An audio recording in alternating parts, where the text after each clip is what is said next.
Hello दोस्तों, आप सभी का स्वागत है हमारे यूट्यूब चैनल एसएससी कोचिंग पे। दोस्तों, आज है 28 दिसंबर और 28 दिसंबर के जितने भी मोस्ट इम्पॉर्टेंट करंट अफेयर के क्वेश्चन बन सकते हैं, सभी प्रश्न हम लोग इसमें करेंगे। इसमें राष्ट्रीय अंतर्राष्ट्रीय करंट अफेयर के भी क्वेश्चन हम लोग देखते हैं और यह क्लास आपको डेली सुबह 6 बजे आपको मिलेगी।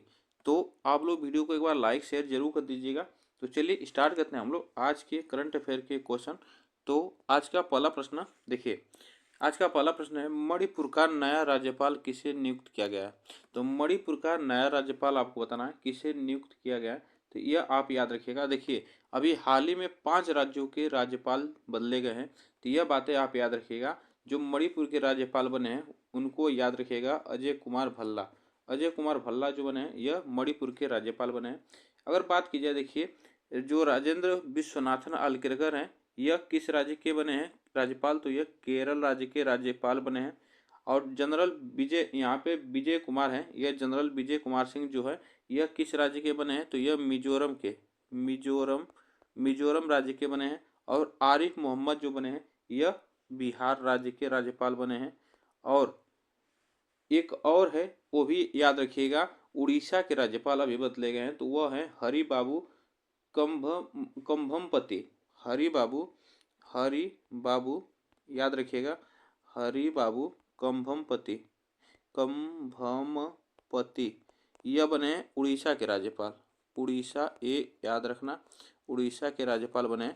तो इनको याद रखिएगा। चलिए आगे चलते हैं नेक्स्ट क्वेश्चन पे। हॉकी इंडिया लीग जो है 2024-25 का आयोजन कहाँ किया जाएगा। तो हॉकी इंडिया लीग जो है यह 2024-25 का आयोजन कहाँ किया जाएगा। तो याद रखिएगा, यह जो है यह संयुक्त रूप से राउरकेला और रांची में यह आयोजित किया जाएगा। राउरकेला जो है उड़ीसा राज्य में है, ये भी आप याद रखिएगा, उड़ीसा राज्य में। और रांची जो है झारखंड में है, झारखंड में। यह संयुक्त दोनों राज्य इसको आयोजित करवा रहे हैं, इसको आप याद रखिएगा। और यह कौन सा संस्करण आयोजित हो रहा है। तो यह 6वां संस्करण आयोजित हो रहा है और वो भी 7 साल बाद इसे आयोजित किया जा रहा है। इसको भी आप याद रखिएगा। ठीक, बात की जाए झारखंड की, तो झारखंड के मुख्यमंत्री कौन है। तो यह हेमंत सोरेन है। हेमंत सोरेन है, ये भी आप याद रखिएगा। उड़ीसा के बात की जाए तो उड़ीसा की राजधानी भुवनेश्वर है। और उड़ीसा के मुख्यमंत्री कौन है। तो मोहन चरण मांझी। कौन है। मोहन चरण मांझी हैं, ये भी आप याद रखिएगा। ठीक ना। चलिए आगे चलते हैं। देखिए, यहाँ पे हॉकी लीग जो है 2024-25 जो है 28 दिसंबर 2024 को राउरकेला के बिरसा मुंडा स्टेडियम में शुरू होने वाली है। और यह लीग 7 साल के अंतराल के बाद टूर्नामेंट की वापसी का प्रतीक है। और इसमें पहली बार पुरुष और महिलाओं दोनों प्रतियोगिताएं शामिल होगी, ये भी आप याद रखिएगा। चलिए आगे चलते हैं। हाल ही में ब्लाइंड ईगल को आधिकारिक तौर पर किस देश का राष्ट्रीय पक्षी घोषित किया गया है। तो राष्ट्रीय पक्षी घोषित किया है, तो यह याद रखिएगा, यूएसए यह घोषित किया है। तो यह यूएसए की राजधानी वाशिंगटन डीसी है, ये भी आप याद रखिएगा। वाशिंगटन डीसी यहाँ की राजधानी है।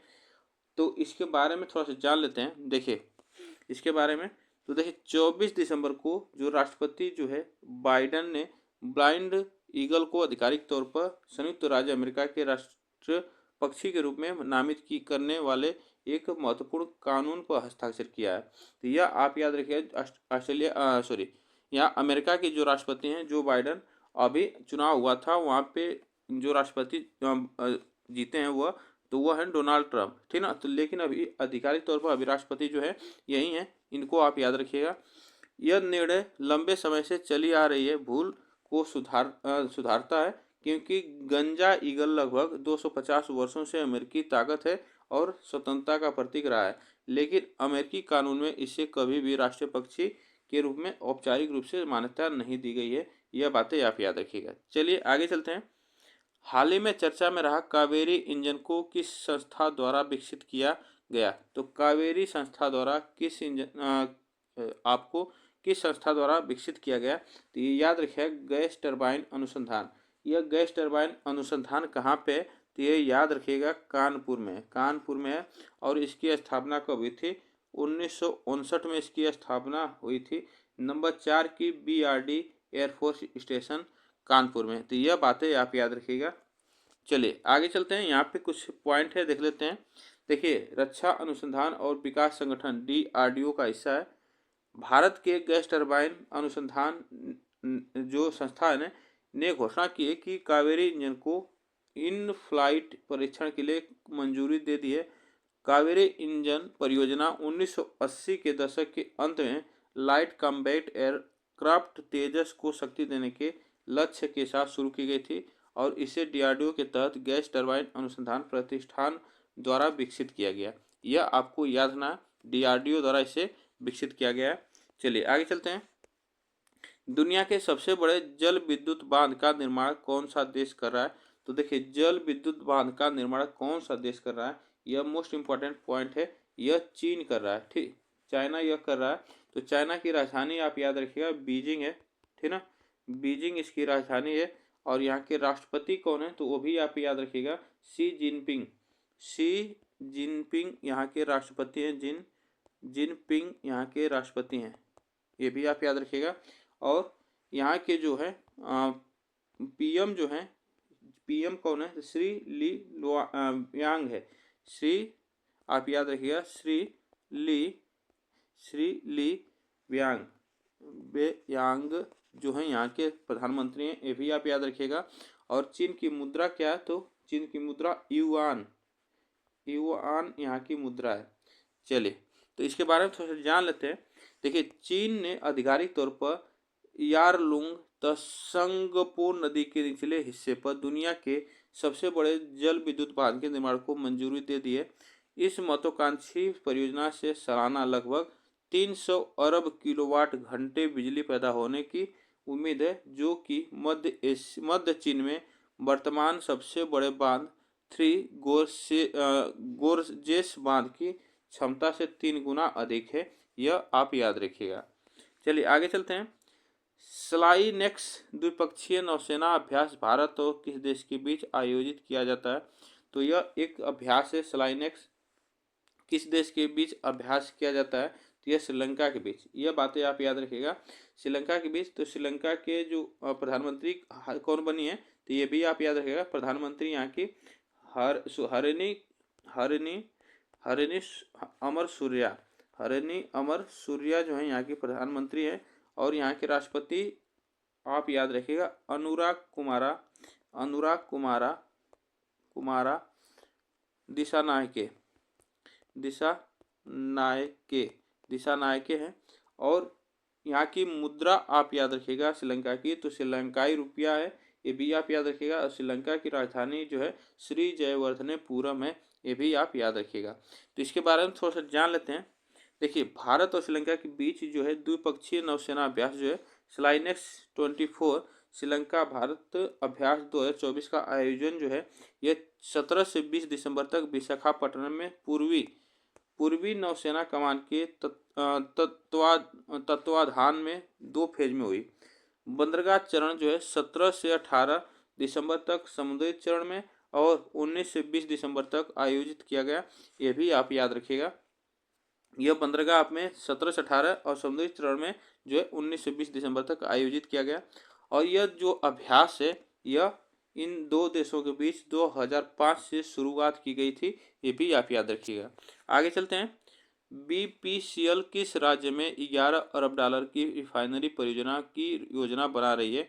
तो आपको बताना है BPCL जो है, इसको आप याद रखिएगा, इसका फुल फॉर्म, इसका नाम याद रखिएगा, भारत पेट्रोलियम कॉरपोरेशन लिमिटेड। इसको याद रखिए, भारत पेट्रोलियम कॉरपोरेशन लिमिटेड जो है यह योजना जो है 11 अरब डॉलर की रिफाइनरी परियोजना यह बना रही है। तो यह कहाँ पे बना रही है, ये भी आप याद रखिएगा। तो आंध्र प्रदेश में, ठीक ना, आंध्र प्रदेश में बना रही है। यह आंध्र प्रदेश में जो है 6100 करोड़ रुपए की लागत से तेल रिफाइनरी और पेट्रोलियम जो है यह बना रही है आंध्र प्रदेश में। इसको भी आप याद रखिएगा। और आंध्र प्रदेश के जो CM है वह कौन है? तो तो चंद्रबाबू नायडू है, चंद्रबाबू नायडू है, ये भी आप याद रखिएगा। और यहाँ की जो राजधानी है अमरावती जो है यहाँ की राजधानी है, ये भी आप याद रखिएगा। चलिए आगे चलते हैं यहाँ पे नेक्स्ट क्वेश्चन पे। राष्ट्रपति द्रौपदी मुर्मू ने 7 श्रेणियों में कितने बच्चों को उनकी असाधारण उपलब्धियों के लिए प्रधानमंत्री राष्ट्रपति बाल पुरस्कार प्रदान किया है? तो यह आपको बताना है, बाल पुरस्कार प्रदान किया है, यह आप बताइएगा इसमें कौन सा ऑप्शन यहाँ पे सही होगा। इसमें कौन सा ऑप्शन यहाँ पे सही होगा, तो इसको याद रखिएगा 17। इसमें 17 असाधारण उपलब्धियों के लिए प्रधानमंत्री बाल पुरस्कार योजना प्रदान की है। चलिए आगे चलते हैं। दिल्ली राज्य सरकार ने हाल ही में छात्रों के लिए कौन सी छात्रवृत्ति योजना शुरू की है? तो दिल्ली सरकार ने, यह देखिए दिल्ली सरकार जो पूर्व मुख्यमंत्री जो है अरविंद केजरीवाल ने, यह दिल्ली में जो वहाँ के दलित समाज के बच्चे हैं उनको विदेश में पढ़ने के लिए यह छात्रवृत्ति योजना शुरू की है, वह अम्बेडकर छात्रवृत्ति योजना। और अम्बेडकर छात्रवृत्ति योजना शुरू की है। और यहाँ पे अम्बेडकर मेधावी छात्रवृत्ति योजना एक और राज्य ने शुरू की है, तो वह हरियाणा, ये भी आप याद रखिएगा, उसका नाम है अम्बेडकर मेधावी छात्रवृत्ति योजना। और यह अम्बेडकर छात्रवृत्ति योजना है जो कि दिल्ली सरकार ने शुरू की है, इसको आप याद रखिएगा, यह मोस्ट इम्पॉर्टेंट प्रश्न है। और दिल्ली में अभी संजीवनी योजना शुरू की गई। यह संजीवनी योजना में जो कि 60 वर्ष से अधिक जो व्यक्ति हैं उन्हें मुफ्त इलाज के लिए यह यहाँ पे यह संजीवनी योजना शुरू की गई है। आगे चलते हैं नेक्स्ट क्वेश्चन पे। कैलेंडर वर्ष 2022 के लिए अखिल भारतीय आचार्य रामचंद्र शुक्ल आलोचना सम्मान से किसे पुरस्कृत किया गया?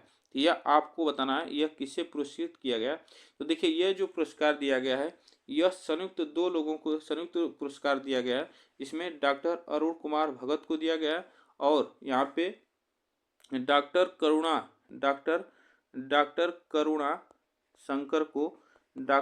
शंकर उपाध्याय को यह पुरस्कार, साथ में शंकर को यह उपाध्याय को यह पुरस्कार साथ में दिया गया, जो कि 1 लाख रुपए की राशि थी। 1 लाख रुपए की राशि यह पुरस्कार दिया गया है, यह बातें आप याद रखिएगा, ठीक ना। यह किसके लिए दिया गया अगर पूछा जाएगा तो यह एक पुस्तक है, इन्हीं की एक पुस्तक है, वह याद रखिएगा, पत्रिका है, पत्रकारिता जो इनकी पुस्तक है, इन्हें सर्वनात्मक लेखन और रचना प्रक्रिया के लिए यह पुरस्कार दिया गया है, यह बातें आप याद रखिएगा। तो आज के लिए बस हम लोग इतने ही प्रश्न करेंगे। आप लोग बताइएगा यह प्रश्न कैसे लगे, और आप लोग को यह वीडियो को एक बार लाइक शेयर जरूर करना है और कमेंट जरूर करना है कि आपको यह प्रश्न कैसे लगे और वीडियो आपको कैसे लगी। तो वीडियो को एक बार लाइक शेयर जरूर कर दीजिए, चैनल को सब्सक्राइब कर लीजिए, जिससे कि आपको डेली का करंट अफेयर यहाँ पे मिलता रहेगा। तब तक के लिए थैंक यू सो मच।